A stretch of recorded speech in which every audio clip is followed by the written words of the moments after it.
Prečo ste sa rozhodli kandidovať za starostu obce Liptovská Osada? Táto moja myšlienka pramení od roku 1998, kedy som bol zvolený za poslanca obecného zastupiteľstva, kde som sa mal možnosť zoznámiť s činnosťou obce. Okrem toho som pôsobil v štátnej správe, to znamená, že som mal možnosť zistiť, ako funguje štátna správa. No a vlastne tou kandidatúrou v roku 2002 som sa snažil pretaviť tieto skúsenosti do obce a nejako som sa snažil obci pomôcť. V čom vás výkon tohto povolania obohatil a naopak v čom vidíte jeho negatíva?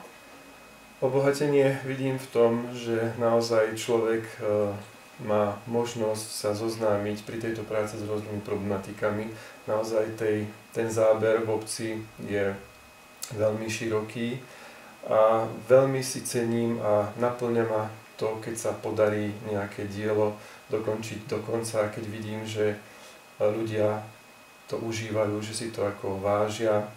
Veľmi si cením to, keď môžem ľuďom pomôcť, pretože ľudia chodia na obecný úrad väčšinou vtedy, keď majú nejaké problémy a potrebujú s týmito problémami buď pomôcť alebo poradiť.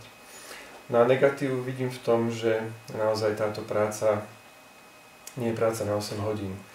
Je to práca, kedy človek sa musí tomu úplne oddať a fungovať vlastne skoro 24 hodín denne.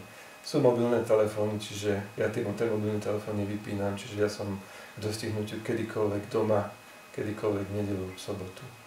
Aké sú vaše plány pre rozvoj obce do budúcnosti?